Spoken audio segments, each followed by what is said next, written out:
Welcome to Outlaw Woodworking. Come on in, let's make something. Welcome to Outlaw Woodworking.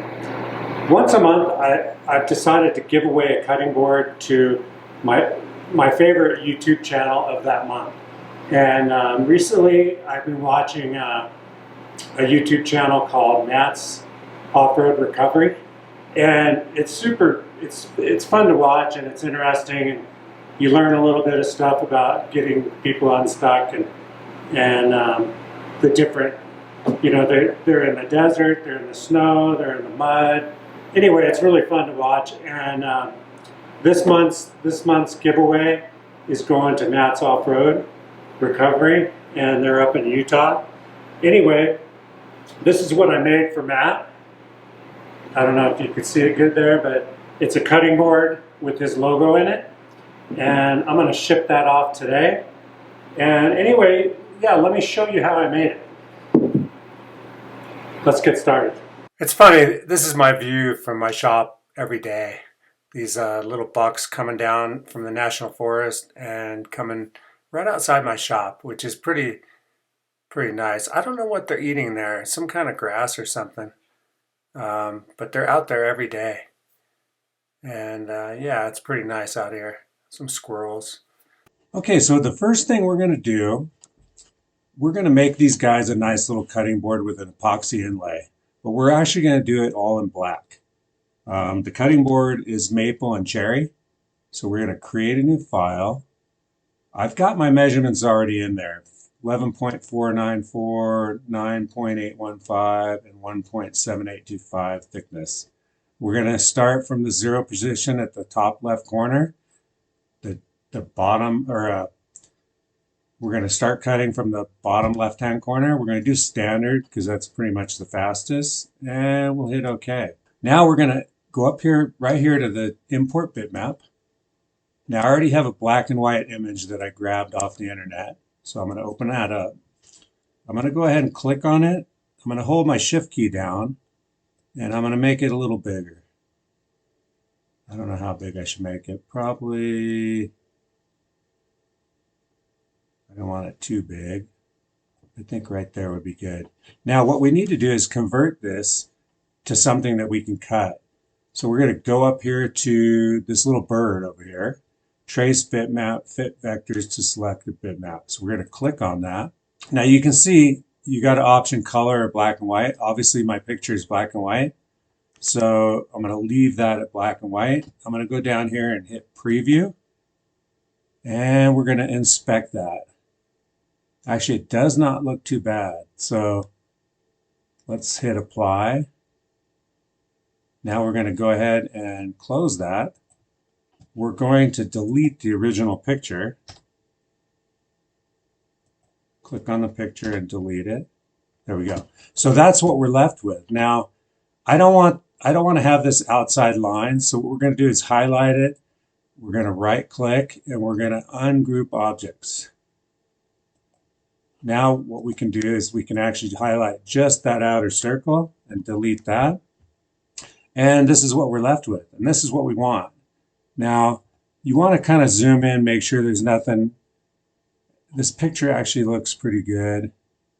Got the mountains right there. Yeah, it doesn't look bad. Actually, you can see on this mountain right here, it just has this one little piece. And on this one, it has two pieces. So we're going to highlight that little piece and get rid of it. And that's what we're left with right there. And actually, this isn't a bad image. It looks pretty good. So I'm going to go with this. Now, what I need to do is I need to highlight this whole thing and group it back together. And now we got one image. So that's basically what my cutting board is. And it's going to be, I'm going to do all black. I thought that would look kind of cool. So let's see what this looks like. We'll go over to the toolpath. We're going to leave this highlighted. And we're going to see, we're going to do a V-carve. And we're not going to do any clearance tool. 1502, 90-degree bit. We'll leave the offset like it is. All this can stay the same. Right down here, we'll go ahead and put V-carve 1502. That's the bit number. Now we'll go ahead and calculate and see how it turns out.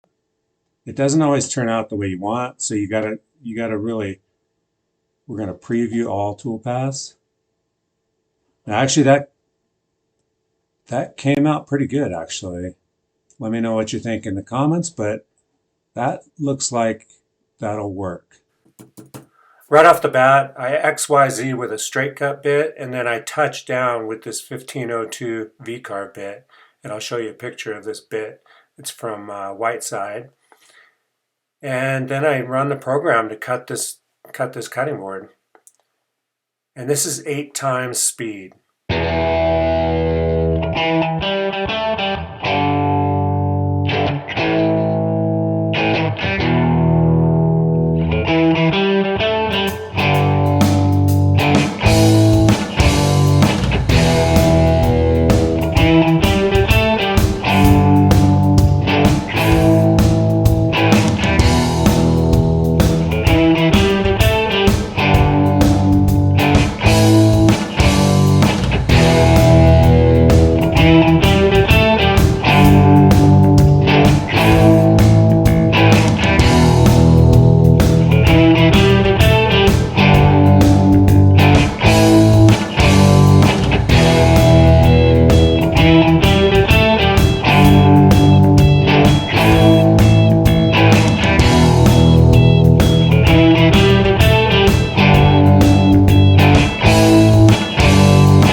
Next up, I use a glue gun.